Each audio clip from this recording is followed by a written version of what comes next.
क्या सीए और एनआरसी मुस्लिम लोगों की नागरिकता छीन सकते हैं? एनपीआर एनआरसी भी आएगा।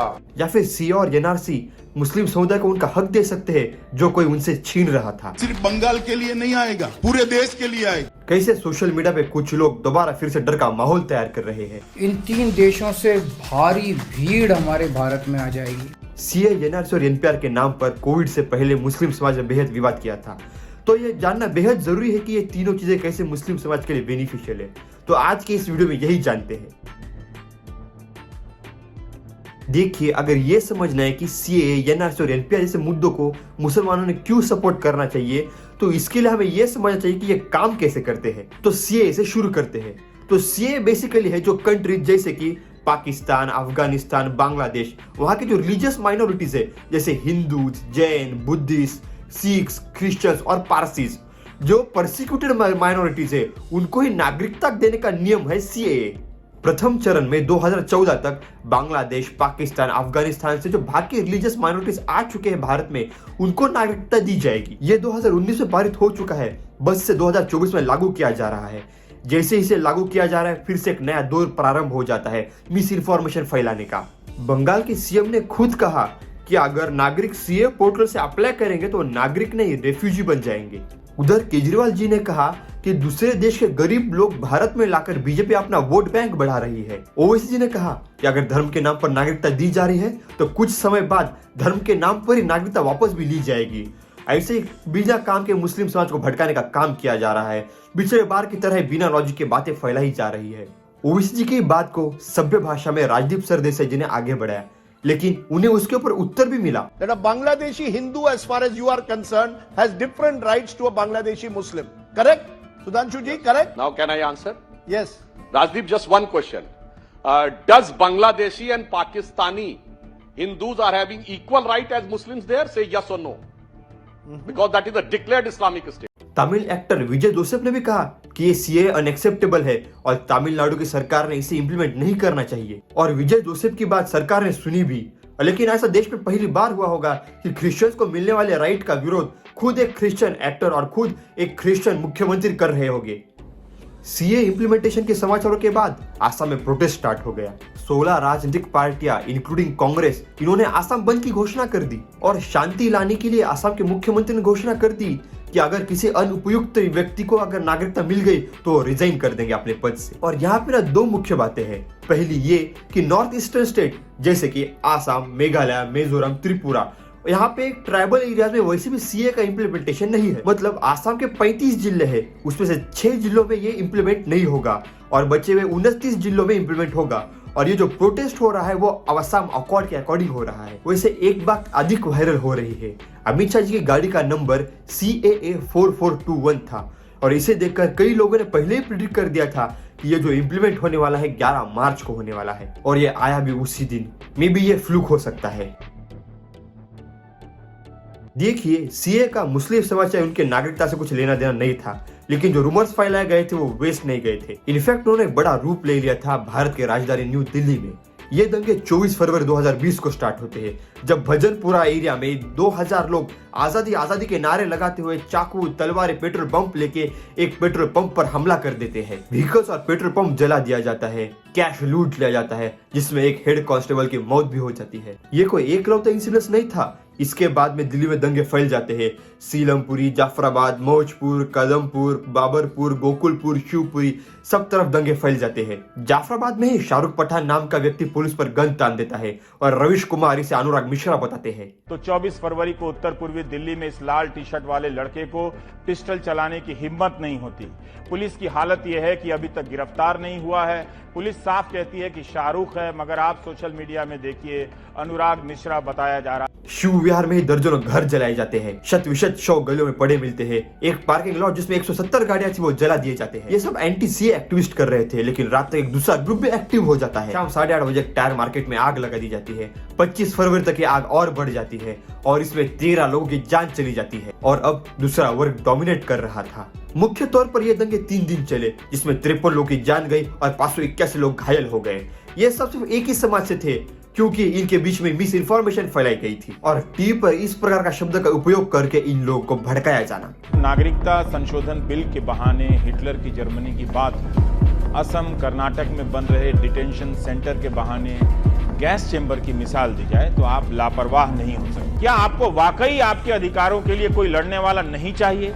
ये आपने तय कर लिया है। आपको किसने बताया कि आपके अधिकारों की लड़ाई सिर्फ नेता लड़ेंगे और पुलिस के भरोसे आप ये लड़ाई लड़ेंगे? कब तय किया आपने ये? और अब आप ये सोचें कि इस सब उपद्रव के बीच में सबसे अधिक नुकसान किसका हुआ, और इसी कारण मुस्लिम समुदाय को सीए, एनआरसी और एनपीआर समझना बहुत इंपॉर्टेंट हो जाता है। और अमित शाह जी पहले ही कह चुके हैं सीए के बाद में एनआरसी और एनपीआर भी इंप्लीमेंट हो जाएगा। आप क्रोनोलॉजी समझ लीजिए, पहले सीए भी आने जा रहा है, सीए भी आने के बाद एनआरसी आएगा, और एनआरसी सिर्फ बंगाल के लिए नहीं आएगा, पूरे देश के लिए आएगा। घुसपैठिए देश की समस्या है। पहले संक्षेप में समझते हैं कि सीए की इंपॉर्टेंस क्या है। 1947 में भारत स्वाधीन हुआ और 1950 तक ईस्ट पाकिस्तान में हिंदू अल्पसंख्यकों के बीच में एक हिंदू दमन की स्थिति पैदा की गई। इसलिए ये लोग ईस्ट पाकिस्तान से भागकर भारत आने लगे, लेकिन भारत में इनके रहने की कोई व्यवस्था नहीं थी, क्योंकि भारत के बंगाल में कोई मुस्लिम के विरुद्ध ऐसे दमन की स्थिति उत्पन्न नहीं हुई थी। 1950 में नेहरू लियाकत पैक्ट होता है, जिसमें यह तय किया जाता है कि ईस्ट पाकिस्तान और बांग्लादेश में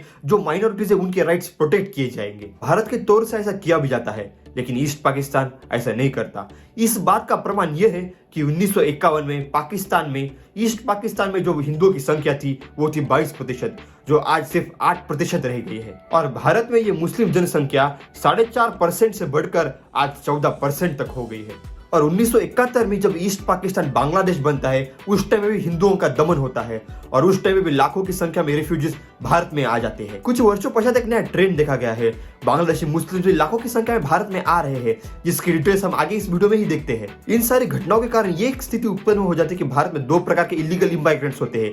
एक हिंदू इमाइग्रेंट्स जो कि वहां से परसिक्यूटेड रिलीजन के तौर पे हकाल दिए जाते हैं, और एक मुस्लिम इमाइग्रेंट्स जो कि वहां से खुद चलकर यहाँ पे आते हैं और भारत के संसाधनों को यूज करना चाहते हैं। और सीए इन हिंदुओं को अपना नागरिक बनाता है, क्योंकि भारत एक ऐसा देश है जहाँ पे हिंदुओं का नेचुरल हैबिटेट है। सीए जो ये इलीगल मुस्लिम इमिग्रेंट्स भारत में घुसा है केवल रिसोर्सेज को यूज करने के लिए, इसके ऊपर कुछ एक्शन नहीं लेता। लेकिन एनपीआर और एनआरसी आगे क्या कार्य करते हैं इस वीडियो में ही देखते हैं। कैसे एनपीआर और एनआरसी इन कार्यों को संपूर्ण कर सकता है, और कैसे ये हिंदुस्तानी मुस्लिम्स के लिए एक लाभ का विषय है। देश में कई मुस्लिम संगठन है जो ये सब बोल रहे हैं। बात सिर्फ सीए की नहीं है, सीए को हमेशा एनआरसी और एनपीआर के साथ जोड़ के देखा जाना चाहिए। और इनकी बात कदाचित सही भी है कि सीए को एनआरसी और एनपीआर के साथ ही जोड़कर देखना चाहिए, लेकिन भारत के मुस्लिम समाज के लिए एनपीआर और एनआरसी कैसे लाभदायक है ये समझने से पहले एनपीआर और एनआरसी होते क्या है ये समझते हैं, इनके रूल्स जान लेते हैं, और इनका कार्य कैसा होता है ये भी जान लेना बहुत जरूरी है। मामला थोड़ा गंभीर है, इसलिए थोड़ा ध्यान से और आराम से समझना। एनपीआर ये क्या होता है? National population register. Generally NPR में यूजुअल पॉपुलेशन को रजिस्टर किया जाता है। यूजुअल पॉपुलेशन मतलब उस स्थान पर कितने लोग रहते हैं और उसमें कौन कौन रहता है। आवश्यक ये नहीं कि जो रहने वाला है वो भारत का नागरिक ही होगा। इसका बेसिक सा रूल ये होता है कि जो पिछले 6 महीने से रह रहा है, या अगले 6 महीने तक रहने वाला है, या फिर दोनों कर रहा है, तो इसे एनपीआर के पॉपुलेशन में रजिस्टर किया जाता है। उदाहरण के तौर पर किसी यूनिवर्सिटी में कोई अलग अलग देश से कोई पढ़ने आया, जैसे फ्रांस, रशिया कोई पढ़ने आया है, तो वो मिनिमम उस यूनिवर्सिटी में 2-3 साल तो रहेंगे, या फिर मिनिमम 6 महीने तो रहेंगे, तो फिर उस टाइम पे उनको एनपीआर का हिस्सा बनाया जाता है। अब क्या भारत के मुसलमान एक पर्टिकुलर स्थान में पिछले 6 महीने से नहीं रह रहे यार, क्या फिर अगले 6 महीने तक नहीं रहने वाले हैं क्या? जो रशिया फ्रांस के लोगों को एनपीआर में लिस्ट कराता है, वो क्या भारत के मुसलमानों को लिस्ट नहीं कराएगा क्या? उन्हें उल्टा सिक्योरिटी ही मिलेगी कि ये व्यक्ति इस समय से यहाँ पे रह रहा है। तो अगला प्रश्न ये कि एनपीआर कैसे होगा और इसे करने के लिए कौन कौन से डॉक्यूमेंट्स लगेंगे? तो भाई जब 2003 में इसके रूल्स बनाए गए थे और 2010 में जब इसे इंप्लीमेंट किया गया था, तब 14 प्रकार के इंफॉर्मेशन पूछी गई थी, और उसमें की एक इंफॉर्मेशन थी बायोमेट्रिक्स। और जब इसे 2020 में इंप्लीमेंट करना गए थे तो उसमें 7 प्रश्न और ऐड किए गए थे। उसमें से एक इंफॉर्मेशन ये था कि माता और पिता का जन्म कहाँ हुआ है, और ये कोई कंपलसरी क्वेश्चन नहीं था, जिसको पता है कहाँ हुआ है वो बता सकते हैं, ये एक एडिशनल इंफॉर्मेशन ही होगी। और अगला आता है कि पासपोर्ट दिखा दो, आधार कार्ड दिखा दो, वोटर आईडी कार्ड दिखा दो, मोबाइल नंबर दे दो, या फिर ये 7 चीजें और ऐड की गई थी और उसके ऊपर से कोर्ट ने ये कह दिया कि आधार कार्ड जिसके पास है वो दिखाना चाहता है तो दिखा दो, ये कोई कंपलसरी नहीं है।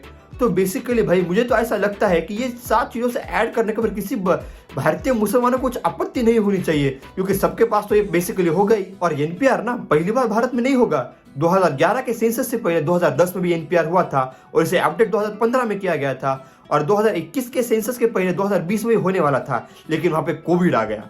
और आई होप एनपीआर सबको क्लियर हो गया होगा और इसमें किसी को कोई प्रॉब्लम भी नहीं दिखती होगी। तो आगे बढ़ते हैं, अब बात करते हैं एनआरसी के बारे में। एनपीआर में पॉपुलेशन के बारे में बात हो रही थी, एनआरसी में बात करते हैं सिटीजनशिप के बारे में। सिटीजनशिप की सरल शब्दों में व्याख्या करूं तो किस व्यक्ति के पास किस कंट्री का पासपोर्ट है, अगर उसके पास पासपोर्ट नहीं है तो किस कंट्री में उसका पासपोर्ट वो बनवा सकता है। तो इस सरल शब्दों में इसे सिटीजनशिप कहते हैं। जैसे एनआरआई रहते तो यूएसए में है लेकिन पासपोर्ट उनके पास होता है इंडिया का।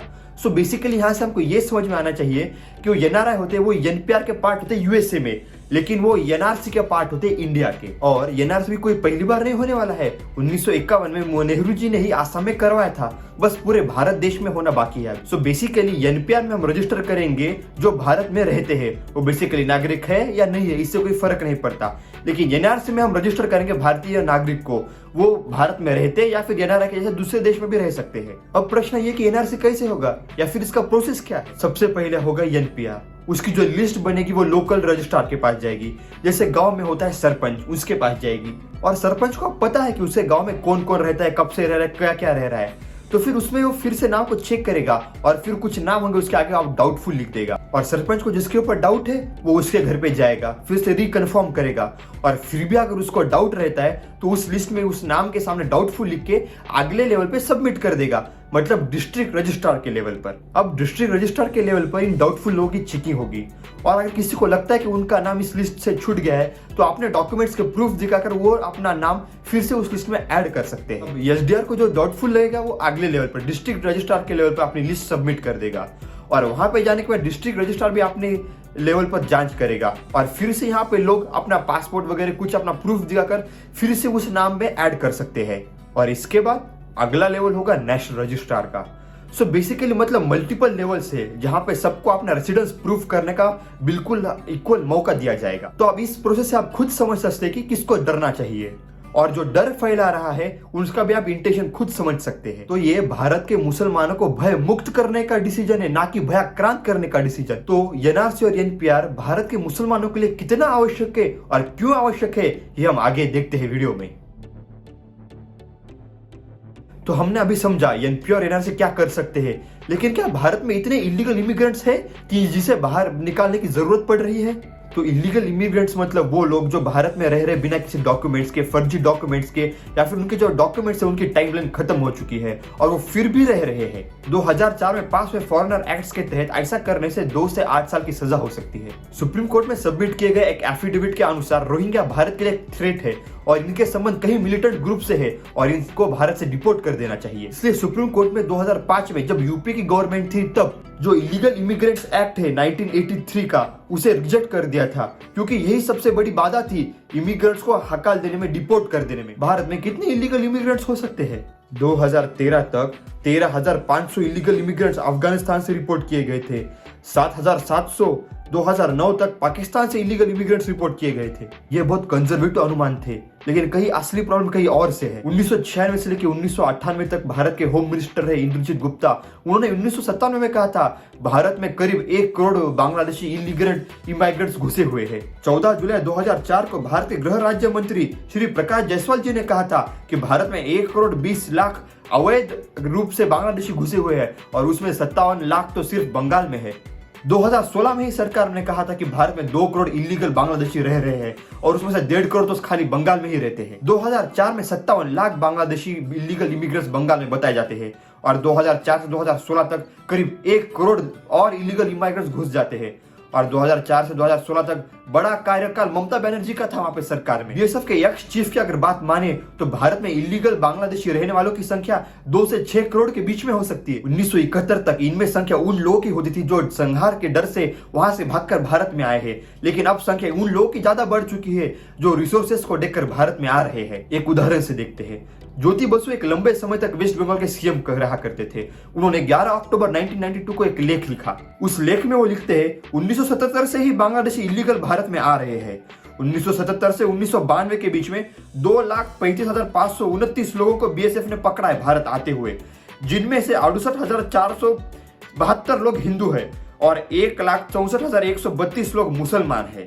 और मोबाइल टास्क फोर्स ने 2,16,985 लोगों को पकड़ा है भारत आते हुए, और जिनमें से 56,342 लोग हिंदू है और 1,69,795 लोग मुस्लिम्स हैं।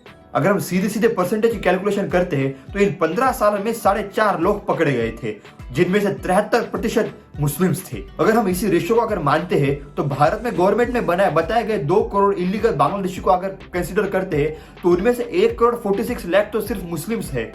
या अगर रेशियो पकड़ते भी नहीं है तो ये नंबर बहुत बड़ा हो जाता है। हम ये समझ भी सकते हैं कि हिंदुओं का वहां पे नरसंहार हो रहा था, इसलिए वो इंडिया को एक नेचुरल हैबिटेट के तौर पर देखते और वहां से यहाँ पे आ गए। लेकिन बांग्लादेशी मुस्लिम्स सिर्फ भारत को एक रिसोर्स के तौर पर देखते हैं।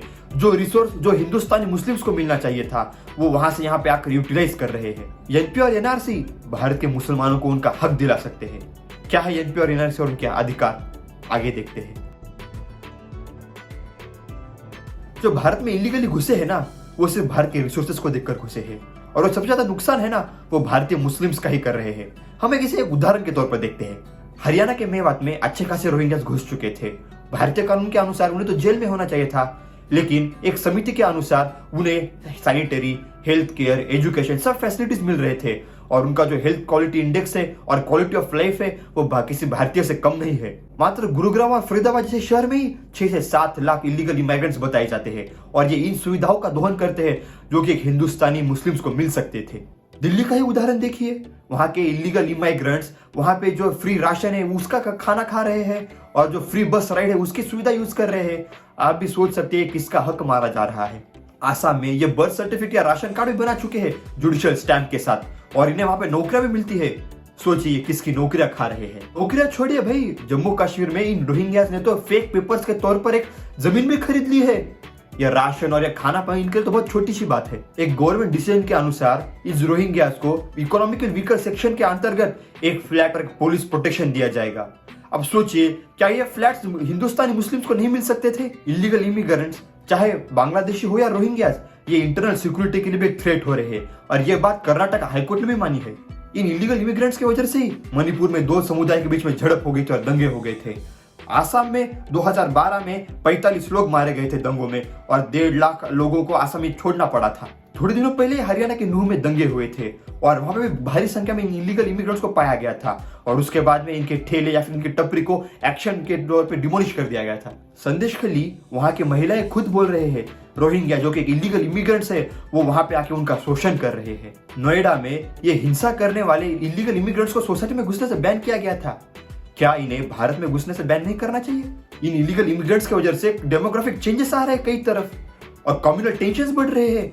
क्या हिंदुस्तानी मुस्लिम्स को इन कम्युनल टेंशन का भार नहीं उठाना पड़ रहा होगा? बात सिर्फ कम्युनल वायलेंस की नहीं है, ये सब अवैध हथियार भी तस्करी कर रहे हैं जो कि जा रहे देशद्रोहियों के पास में। जम्मू कश्मीर, मणिपुर, मिजोरम में, इन सब में ये बड़ी समस्या है।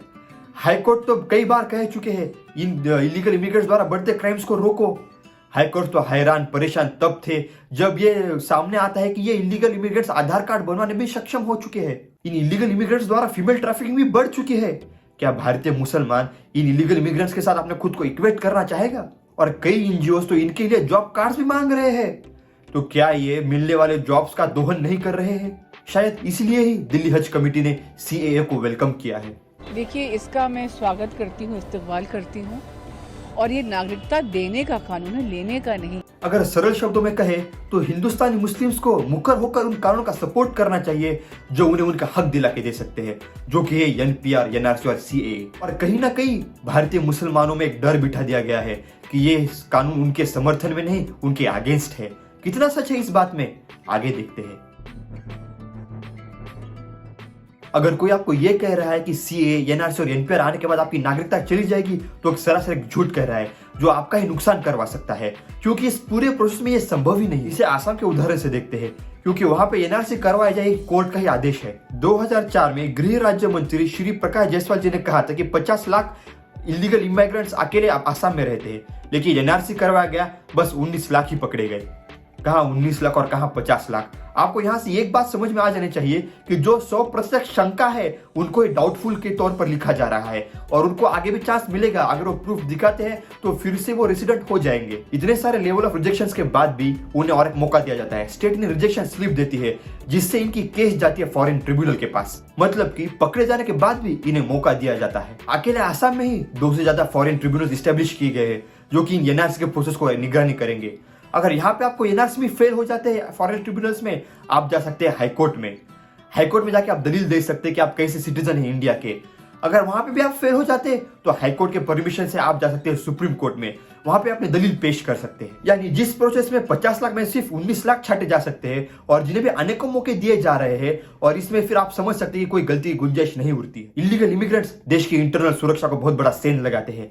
इलीगल इमिग्रेंट्स देश में यूज किए जाने वाले रिसोर्सेज को खत्म कर रहे हैं। इलीगल इमिग्रेंट्स जिनको बाहर निकाल देना चाहिए, कोई पार्टी उन्हें सिर्फ वोट बैंक पॉलिटिक्स के लिए खुद को पास रख रही है, उन्हें संवार रही है, उनके सब रिसोर्सेस उनके ऊपर खत्म कर रही है और इस घृणित राजनीति से जन्म लेने वाले विषाणु भारतीयों का शोषण करते हैं। एक संप्रभुता वाला देश ऐसे लोगों को डिपोर्ट करता है और यूएसए ने करीब 1,42,000 लोगों को डिपोर्ट कर दिया है और डिपोर्टेशन से पहले इन्हें डिटेंशन कैंप में भी रखा गया था। अगर भारत आज ये स्टेप नहीं उठाता है तो भारत का ही नुकसान होगा, क्योंकि सबसे पहले एनआरसी नेहरू जी ने 1951 में लाया था और इस सब में आप समझना चाहिए कि भारतीय मुसलमानों का एक बहुत बड़ा नुकसान हो रहा है। अगर ऐसी स्थिति उत्पन्न होती है तो क्या एनआरसी लागू नहीं होना चाहिए?